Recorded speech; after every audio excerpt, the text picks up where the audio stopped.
versus Meredith Lowell, case number 646191. Prior to date, Ms. Lowell was referred to the Court Psychiatric Clinic for a competency to stand trial evaluation. And in receipt of that document, it stated February 11, 2020. I provided this document to the state of Ohio as well as to defense counsel. And it does opine, in summary, with reasonable medical certainty, that Ms. Lowell is able to understand the nature and objectives of the proceedings against her and to assist in her defense. It is authored by Dr. Megan Musselman, M-U-S-S-E-L-M-A-N, psychiatrist. Is there a stipulation to the finding of this report on behalf of the state? Thank you, Your Honor. The state has received and reviewed the competency report, and we would stipulate at this time. Thank you, counsel. Your Honor, thank you. Likewise, defense counsel has had the opportunity to review the report. We stipulate to its findings. All right. That being said, we are set for trial today. Is the state of Ohio prepared to go forward? We are, Your Honor. Defense prepared to go forward? Yes, Your Honor. Thank you. And is the defense seeking a jury trial or a trial to the court? Your Honor, we are seeking a trial with the court today, and Ms. Lowell has executed a jury trial waiver.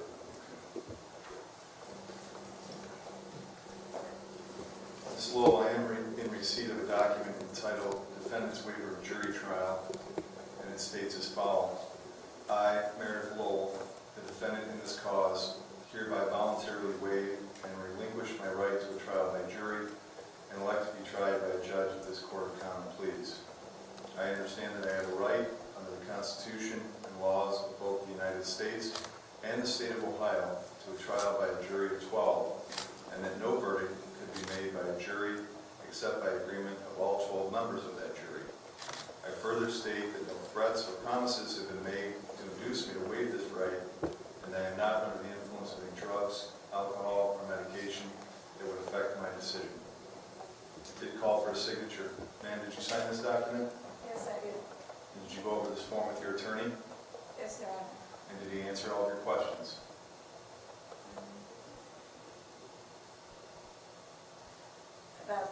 About this waiver? Yes.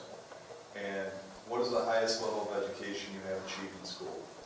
High school, I took a read strain course with the Genealogical Institute of America. And do you then have the ability to read and write the English language? Yes, Your Honor.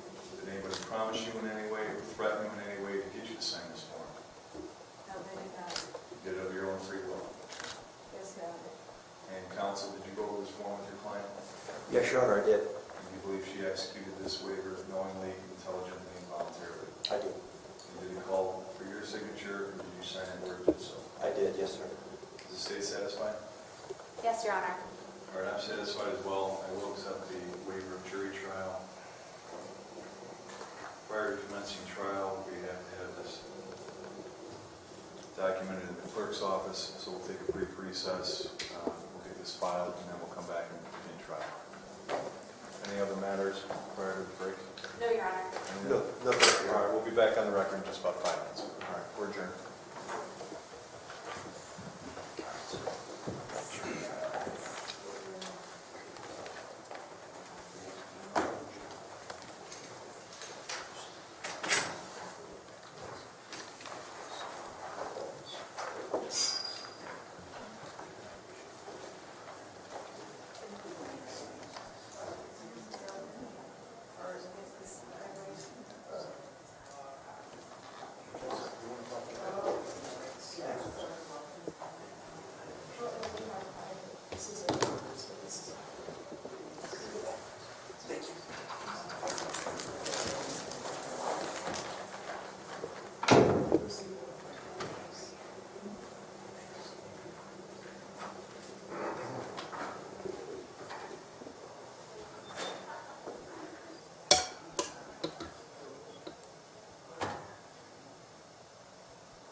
How are you? I'm the last one for that. How are you doing?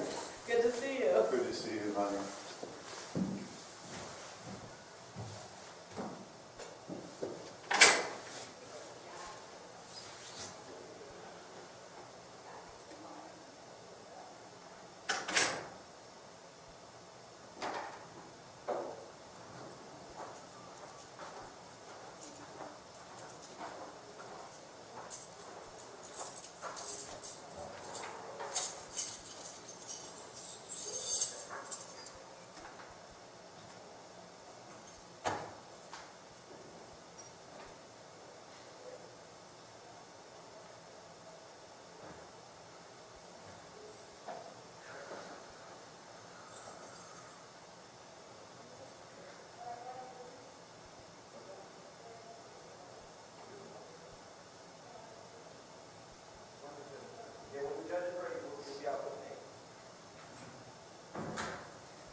No, that's great.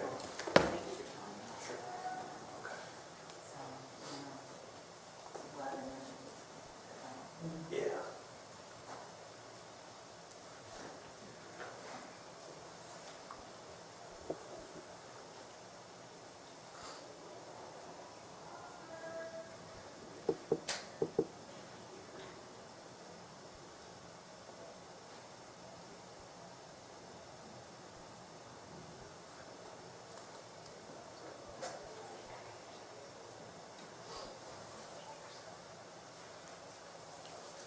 I'm hungry, I'm ready for lunch. Let's wait till when? Hey, Joe. Safford, how you doing, buddy? Good to see you. What's new with you? Living the dream. See you, my friend. See you, have a good one.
Thank you.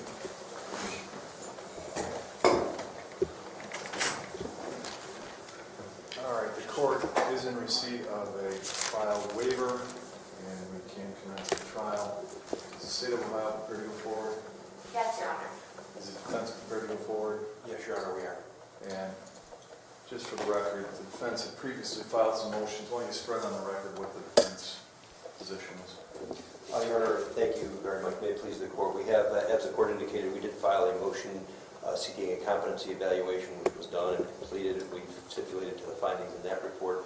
We've also filed a motion for a sanity evaluation to determine Ms. Lowell's sanity at the time of the act. Pursuant to that motion, we have also filed a written not guilty plea by reason of insanity, and she's maintaining that plea today. All right. Pursuant to Ohio Revised Code 2901A14, in order to prove the defendant is insane, the defense must prove by a preponderance of the evidence that at the time of the offense, as a result of a severe mental disease or defect, that she was unable to know the wrongfulness of the act, and the state was to present evidence. Yes, Your Honor. All right, let me hear. Thank you, Your Honor.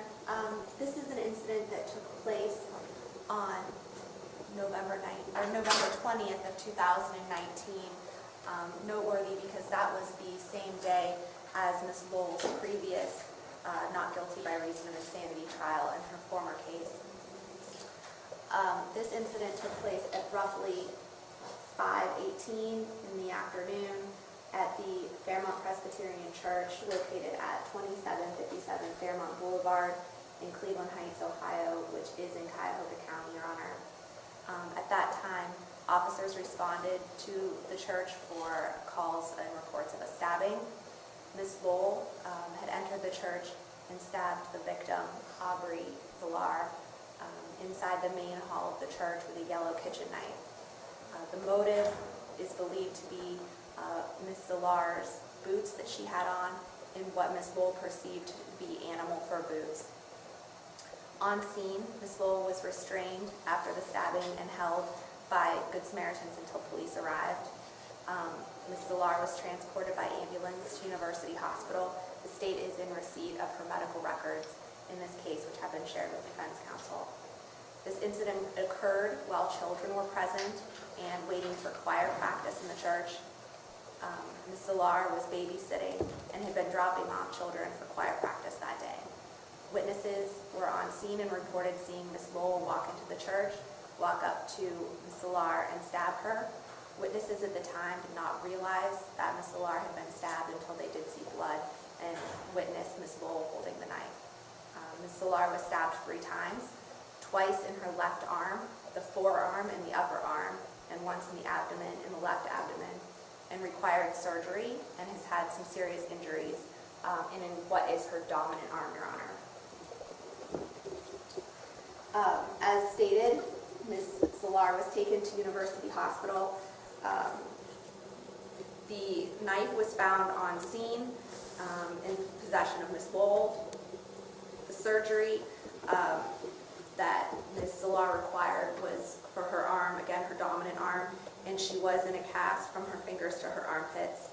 It's my understanding that her radial nerve was damaged. She lost about 40% of her movement or her abilities at the time of the incident in that arm. And Ms. Villar is a good artist. I've spoken with her family. They've been part of this entire process. And so that's something that is a concern to her as this injury. She's been going to therapy for the injury to her arm and will be in therapy for at least 12 months. They're unsure at this time if she's going to require additional surgeries, which would hopefully improve her range of motion. Additionally, in speaking with the family, it's my understanding that she suffered not only severe physical pain because of this incident, but some emotional pain and is still getting over the shock, the fear, and the trauma from what happened that day in the church.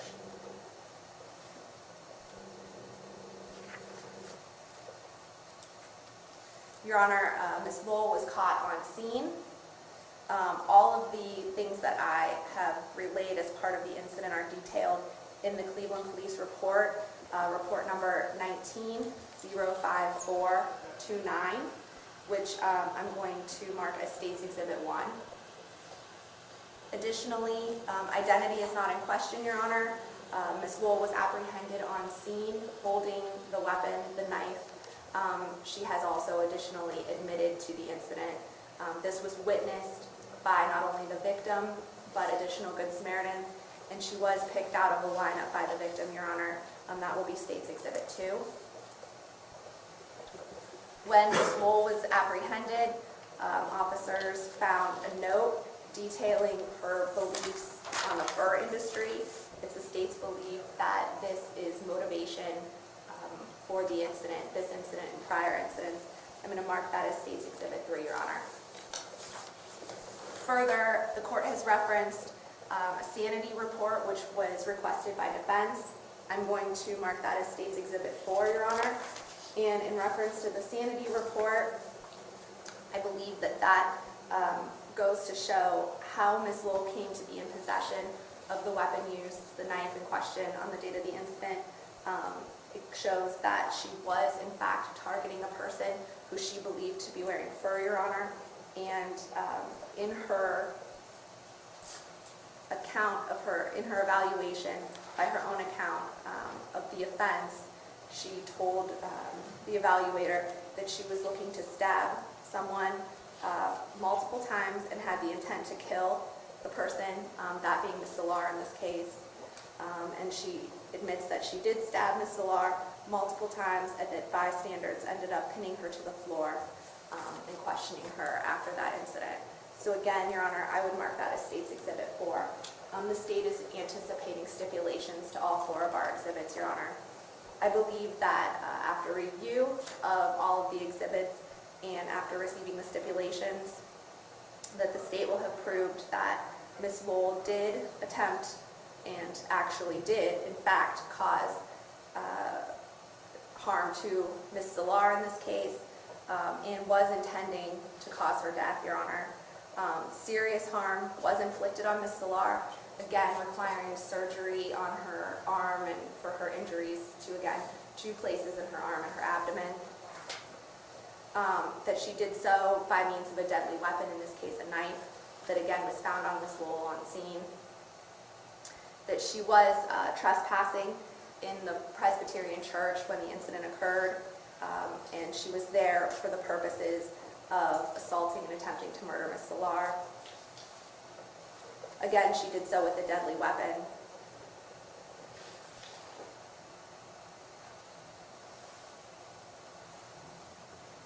And that she was in there, again, with that purpose, Your Honor. Thank you. Thank you. Counsel? Your Honor, thank you.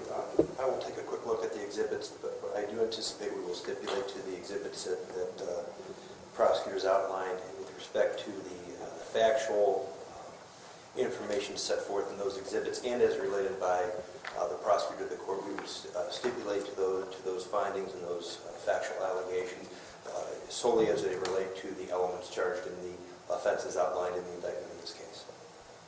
All right, thank you. Why don't you review the documents and stipulation? Thank you.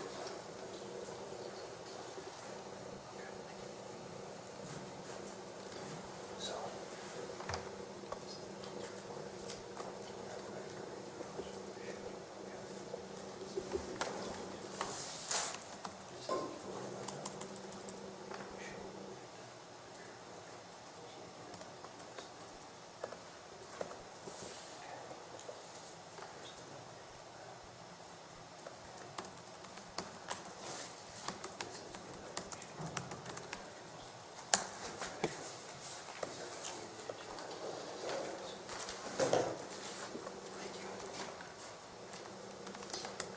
Counsel, you had an opportunity to review the documents. Yes, Your Honor, we would stipulate to the state's exhibits 1, 2, 3, and 4. Thank you. All right, those exhibits will be admitted into evidence. Anything else on behalf of the defense?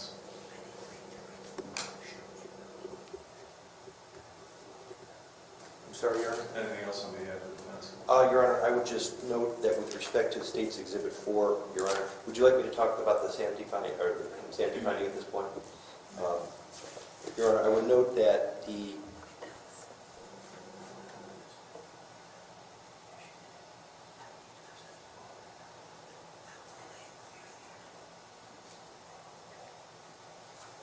Sorry, Your Honor. With respect to State's Exhibit number 4, Your Honor, the evaluation report prepared by Dr. Megan Musselman, the doctor has rendered several opinions here referencing the issue of sanity at the time of the act. Dr. Musselman has opined that Ms. Lowell, at the time of the act, had the severe mental disease of autism spectrum disorder. She further opines that due to this severe mental disease of autism spectrum disorder, that at the time of the offenses, Ms. Lowell did not know the wrongfulness of her actions. I would submit, Your Honor, that based on the preponderance of the evidence that's been presented to the court, a guilt or a verdict of not guilty by reason of insanity should be found. Thank you. Okay. Anything briefly in your closing argument? No, Your Honor, the state again is stipulating and entering the sanity report into evidence. Anything else, sir? No, thank you, Your Honor. All right, would you give me the exhibits, please? Approach. You may.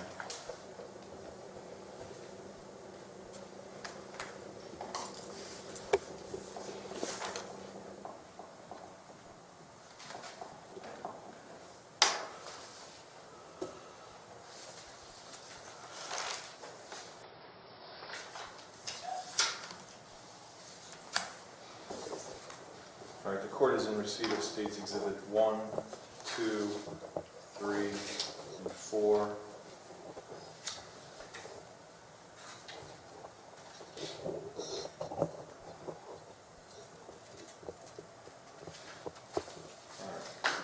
This cause came for trial on this 25th day of February 2020. Defendant waived the right to a trial by jury. The court finds, in reviewing the State's exhibit, the stipulations to the reports from the court psychiatric clinic, and using the standard of proof of preponderance, at this time, the court does find defendant not guilty by reason of insanity to the criminal charges in the indictment. Pursuant to revised code 2945.40A, the court finds a probable cause to believe defendant, having been found not guilty by reason of insanity, is a mentally ill, mentally retarded person subject to hospitalization or institutionalization by court order. Defendant is therefore ordered taken into temporary custody to remain for at least 10 days or until hearing of this issue, whichever first occurs. During detention, defendant shall be referred back to the court psychiatric clinic for determination of whether defendant is a mentally ill, mentally retarded person subject to hospitalization or institutionalization. By copy of this order, defendant is advised that she has the following rights at said hearing. The right to attend the hearings, which shall be open to the public. The right to be represented by counsel and to have counsel provided at public expense if the person is indigent. The right to have independent expert evaluation and to have that independent expert evaluation provided at public expense if the person is indigent. The right to subpoena witnesses and documents to present evidence on the person's behalf and to cross-examine witnesses against the person. The right to testify in the person's own behalf and not to be compelled to testify.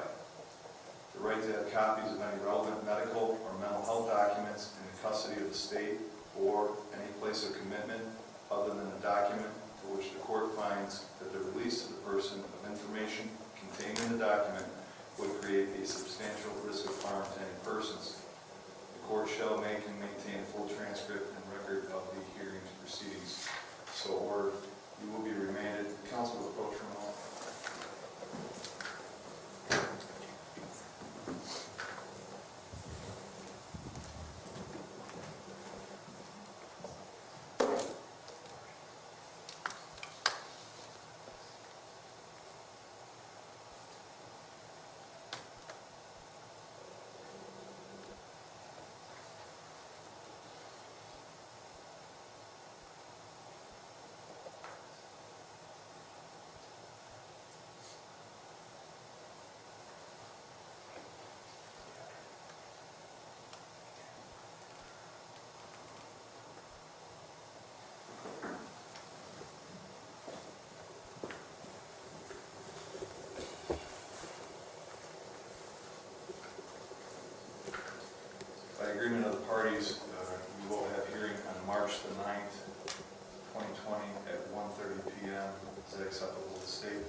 Yes, Your Honor, I'm not sure if that exceeds the limit. You might want to discuss if that's the next available date with defense counsel. We will, counsel, do we have any defect in that date, and is that date acceptable to you given your schedule?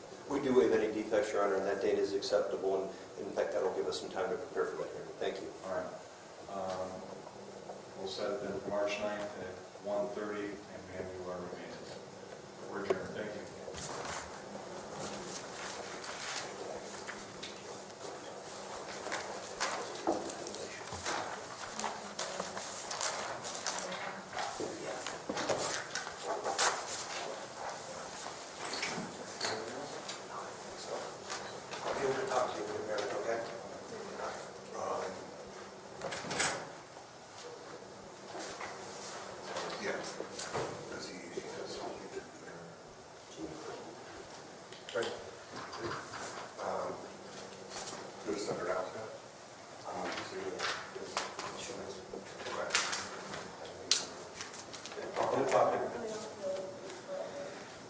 I know, we talked about that. I'm going to talk to you and we'll talk about these issues.